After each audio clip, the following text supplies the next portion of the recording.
Esselamu Aleyküm ve Rahmetullahi ve Berekatuhu. Merhaba değerli 6. sınıf öğrencileri. Fen bilgisi dersimize hoş geldiniz. Bugünkü dersimiz 3. ünitenin 5. bölümün 1. dersindeyiz. O da atomdu. Gəlin baxaq. Bu dersin sonunda atomun maddenin temel yapı taşı olduğunu belirtirim. Atomun kimyasal değişime katılan maddenin en küçük bileşeni olduğunu açıklarım. Atomun bileşenlerini sıralarım. Evet değerli öğrenciler, direkt geçelim dersimize. Gəlin, burada ana fikrimiz var. Bunu okuyalım. Ana fikrimiz nedir bize? Madde kimyasal değişime katılan atom adı verilen oldukça küçük bileşenlerden oluşur. İndi gəlin kelime dağarcağını okuyalım. Kelime dağarcağını her ders izlediğim təki bunlar gərək defterde bulunsun. Kelime dağarcaqlarımız nelerdi? Atom, çekirdek, protonlar, nötronlar, bir de elektronlar. Evet değerli öğrenciler, biz her ders yaptığımız gibi her bölümün ya da her sayfanın ixtisarını malzemede yapmışıq. İndi bu sayfanın özətini kamil geçelim malzemeye. Geçelim baxaq malzemede ne tanımlarımız var, ne soru cevaplarımız var. Bunları tek tek ele alalım. Gəlin indi burada birinci bizim atomun tanımı var. Atomun tanımı nedir bize? Maddenin temel yapı taşı olan ve kimyasal değişimlere katılan en küçük bileşenidir. Atomun tanımı önemlidir. Çok bir sene gelipti vizarlarda ve okuyanda az dikkat edin özüne. Burada bizim bir atomun tanımını açıklayalım siz için. Maddenin temel yapı taşıdır. Bir maddenin neydi? Temel yapı taşısıdır. Eydi. Kimyasal değişimlere katılan, neye katılı? Kimyasal değişimlere katılı. İndi inşallah gelecek derslerde kimyasal değişimleri de ele alarıq. Atomun resmini de indi ele alarıq. Bir kere daha fazla siz için vazih olar atom ne demektir. Kimyasal değişimlere katılan en küçük bileşenidir. Kimyasal değişime katılan nedir? En küçük bileşendir. Burada bizim bir boşluğumuz var. Boşluğu nedir bize? Bilim insanları 118 elementler keşfettiler. Bilim insanları nanca element keşfetti? 118. Tamam. Buraya kadar güzel. Ondan sonra nedir? Bunların 94'ü doğada bulunur. Bu 118'in nancası doğadadır, 94'ü doğadadır. Biz de zaten günlük hayatımızda bu elementleri kullanırıq. İndi yavaş yavaş açıkladığımızda anlarsınız ne deyirik. Gələk bizim burada bir sorumuz var. Kimyasal değişime katılan maddenin en küçük birleşenine ne ad verilir? Ne ad verilir? Zaten tanımdaydı hani dedik. En küçük birleşeni de neydi adı? Atomdu. Eydi. Burada da bir notumuz var. Not nedir bize? Atomu çıplak gözle görmek imkansızdır. Atomu ətiyadi yani bir aynı mücerrede ətiyadi gözle görmemiz nedir? İmkansızdır. Edebilmərik ətiyadi gözle baxağın özüne. Eydi. Geçelim kitaba. Kitapta bakın sayfa 98'de düşünüyorum ve cevaplıyorum varımızda. Bunun sorularıyla cevaplarını malzemede yazmışıq. Geçək malzemeye, direkt malzemeden okuyalım. Düşünüyorum ve cevaplıyorum. Sayfa 98. Sonuç çıkarıyorum. Elementleri birbirinden ayıran şey nedir? Bir elementi diğer elementten ayıran şey nedir? İndi bu elementləri də ög-bög açıqlarıq və anlarsınız nədir. İndi biz bunları şərh edərik. Anladım sizə. Ondan sonra elementlər konusu gəlsə, inşallah daha fazla tavzih edərik.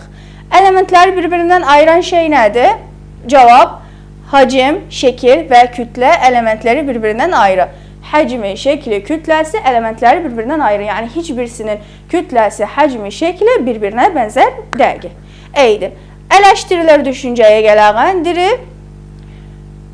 Birleşimler atomlardan mı oluşur? Bunu açıklayın.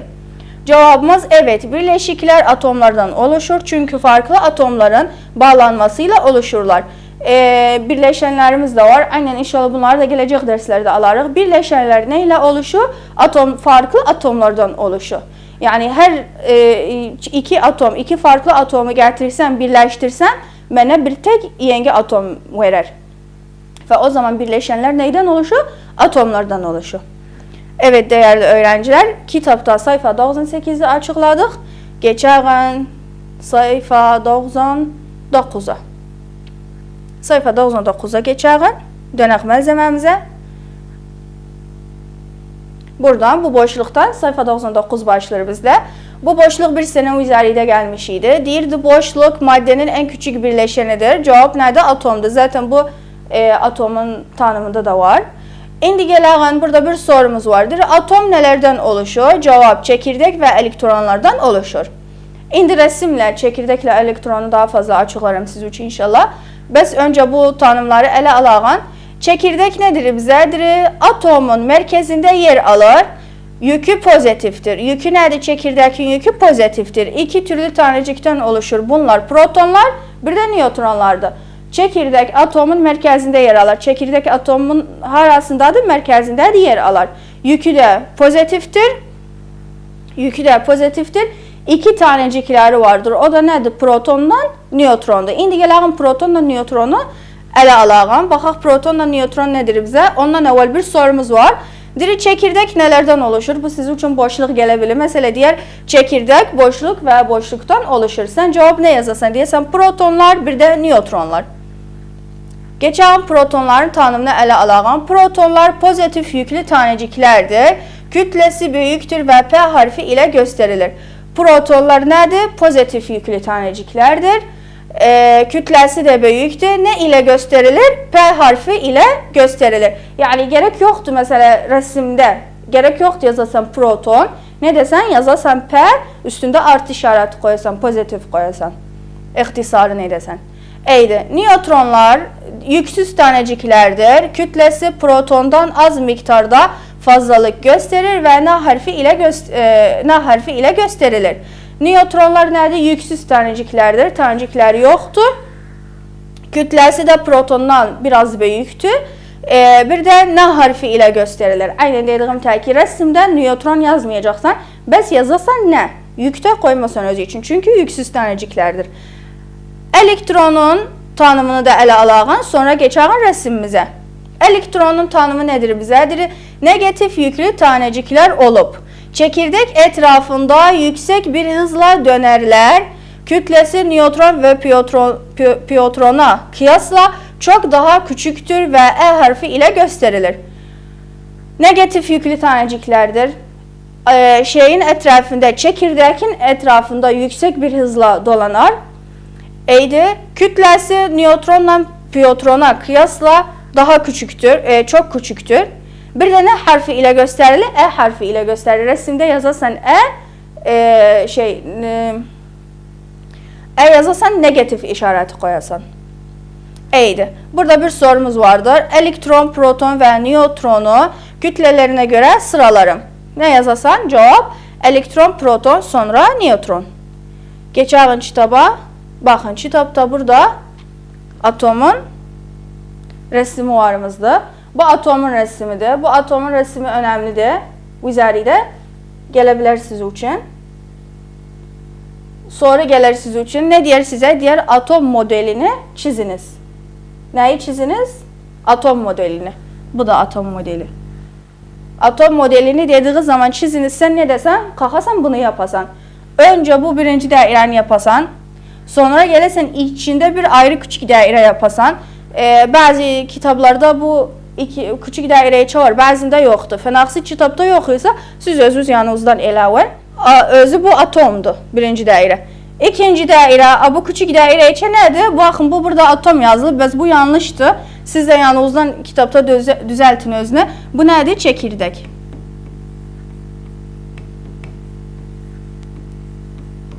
Bu çekirdəkdir. Hani dedik, atom. Çekirdek ve elektronlardan oluşur. Atom neden oluşur? Çekirdek ve elektronlar. Bu da burada elektronları yazıp. Çekirdekten elektronlardan oluşur. Eydi. Bu atom çekirdekten elektronlardan oluşur. Ve çekirdek özü neden oluşur? İki tanecikten oluşur. O da nedir? Protonla nötron. Bakın çekirdekin içinde küçük daireler yaparsınız. Onun içinde yazarsınız P yükünü pozitif edersiniz. Burada ne yazarsınız? Böyle işaret sehim yaparsınız. Yazarsınız pozitif yüklü protonlar. Eydi. Nötronu yazarsınız. N harfiyle işaret edersiniz. Bəs yazarsınız nötronlar. Niçin? Çünkü yüksüz taneciklerdir. Sonra atomun etrafında yüksek bir hızla elektronlar var. Yüksek bir hızla dolanırlar. Bu elektronlar negatif yüklü taneciklərdir. E harfi ilə göstərilir. Qalxasan belə küçük dairələr yapasan, içində yazasan E, negatif yük koyasan özü için, işaret yapasan yazasan negatif yüklü elektronlar. Tamam? Bu soru geldiği zaman siz için bu şekilde yaparsınız özünü. Elektronunu kaybederse atomun yükü ne olur? Eğer atom bir elektronunu kaybettiyse, hani indi atomun resiminde, bakın burada atomun resiminde 2 elektron var. Bəzində 2 elektron var, bəzində 1 var, bəzində 3 var. İndi bunları da yavaş-yavaş elə alıq. Deyir, əgər bir elektronunu kaybetsə, nə olar yükü? Geçək cavabımızı elə alağın. Cavab deyir bizə pozitif yüklü çekirdek kalır. Bu nedenle atom pozitif yüklüdür. Pozitif yüklü çekirdek kaldığı için atom da pozitif yüklüdür. Evet değerli öğrenciler, bu kitabı da bu sayfanı da bitirdik. 99'u. İndi geçelim sayfa 100'e. Sayfa 100'də baxın, hemen direkt yukarıda siz üçün kırmızı ile soru yazıb. Sorumuz nedir? Atomların hacmi ile elektron sayıları arasında nasıl bir ilişki vardır? Bunun cevabı malzemedədir. Direkt geçelim malzemeye. Zaten malzemeyi de geçmesek edebildik. Buradan da cevaplayalım özüne. Siz kitabı üzeriniz altaysa indi hemen benimle işaret yapın.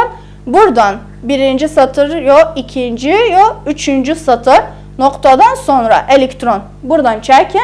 Bu cevabı buradan başlarıdır. Elektron sayısı arttıkça hacmi daha büyük olur ve farklı özellikler gösterir. Elektronun sayısı arttıkça ne olur? Hacmi daha büyük olur. Bir de farklı özellikler gösterir. Burada bize örnek verir. Örneğin hidrojen atomunun çekirdeğinin dış kısmında bir elektron var iken lityum atomunun çekirdeğinin dış kısmında 3 elektron bulunur. Bakın burada bize örnek verir, resimle de örnekler verir. Örnekte nedir bize? Hidrojenin atomunun dış kısmında bir elektron var. Lityumun atomunun dış kısmında 3 elektron var. O zaman hansı birisinin hacmi daha büyüktür? Lityumun hacmi büyüktür.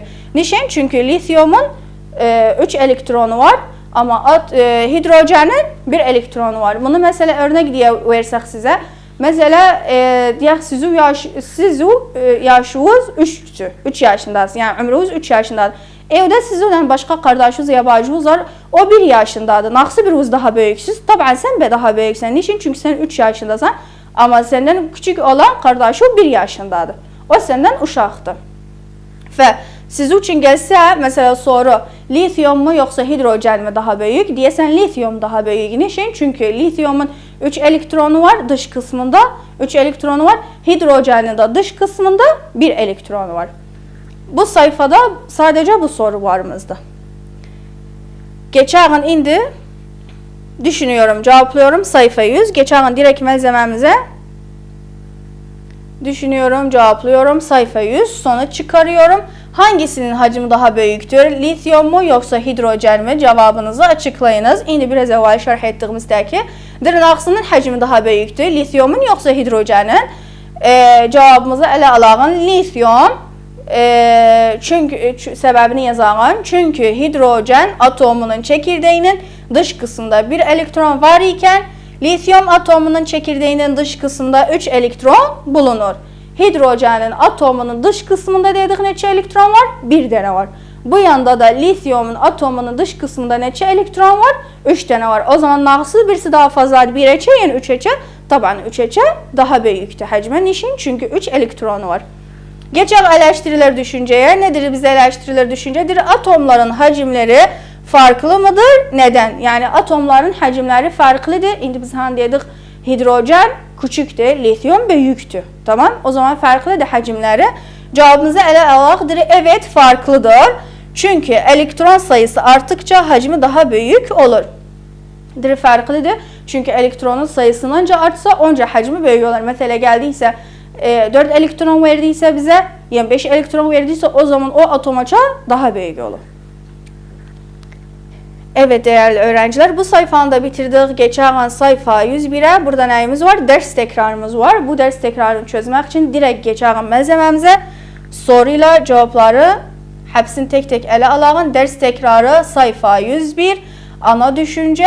Burada varımızdadır madde nedir? Bu maddenin tanımı da önemlidir. Şərhlərdə yoxdur maddenin tanımı. İndi burada sizin için ders tekrarında gəlib. Cavab boşlukta yer kaplayan ve kütlesi olan her şey. Boncadır. Gələğin ikinciyədir. Atomun çekirdeğinde hangi tanecikler bulunur? Hani indi atomun resmini şərh etdik. Və mən dediyim təki bundan əvvəldə dərslərdə demişəm sizə, rəsmə görə getsəniz heç yadınızdan çıxmaz. Atomun çekirdeğinde neler bulunur? Cevap deyəsən protonla nötron. Atomun çekirdeğinde, yani çekirdeğinin içini qazda edir. Hani dedik içeride bir ayrı ikinci mürəbbə dairə var. O dairenin içinde neler var? Protonla nötron. Eydi. Üçüncü sorumuz nedir bizedir? Atomun etrafında hangi tanecikler bulunur? Atomun etrafında böyle yüksek hızla dedik dolanar. E harfi ile edərik, göstəririk özünü. O da nədir? Elektronlardır. Gələğin okuma becerisine. Baxın, kitabda okuma becerisi bu şekildədir. Cədvəl şeklində. Amma məzəmədə cədvəl şeklində deyil. Belədir. Və siz yəni anlayın cavablarını. Oxuyağın özün. Dördüncü, neden maddelerin atomları birbirlerinden farklı olur? Cevabınızı açıklayın. Metin rəhbərliyi nedir bizədir? Maddelerin atomları birbirinden farklıdır. Bu metin rəhbərliyidir. Gələk cevabımızı ələ alaq. Sonuç çıkarıyorum. Atomların birleşimindeki farklılıklar ve dolayısıyla özelliklerindeki farklılıklar nedeniyle. Eydi. Gələk temel kavramlara. Uygun cevabı seçiyorum. 5. Atom ne zaman nötr olur? Hani dedik, indi düşünüyorum, cevaplıyorum da çözdük. Atom yükünü dedik kaybederse nötr olur. Gələk indi burada cevabımızı ele alaq. Elektronların sayısı protonlardan fazlaysa, proton içermiyorsa, protonların sayısı elektronlardan fazlaysa, proton sayısı elektron sayısına eşitse. Evet değerli öğrenciler, cevap D'dir. Niçin? Çünkü proton sayısı elektron sayısına eşitse. 6. Elektronlar nasıl taneciklerdir? Baxaq necə taneciklerdir elektronlar? A. Pozitif yüklüdür. B. Yüksüzdür. C. Eksi yüklüdür. D. Hiçbiri. Hani biz resimde ne dedik? Dedik elektronu resim edəndə bir dairə edərik, içində E harfi edərik, yük nə qoyarıq? Eksi yüklüdür. O zaman cevabımız ne olur? Eksi yüklüdür. Eydi. Eleştirilir düşünce. 7. soru. Atomun kütlesi neden merkezde yoğunlaşmıştır? Cevap, atomun kütlesi çekirdeğinde yoğunlaşmıştır. Çünkü çekirdek elektronlara göre çok ağır olan protonlar ve nötronlar içerir. Direnişin atomun kütlesi merkezinde yoğunlaşıptı. Cevabımız ne olar? Deyərik, çünkü atomun merkezinde çekirdek var. Çekirdeğin de içinde neler var? Protonla nötron var ve onun için yükü ağır olar. Evet değerli öğrenciler, bugünkü dersimiz bu kadar. Gelecek derse görüşmek üzere. Hoşça kalın.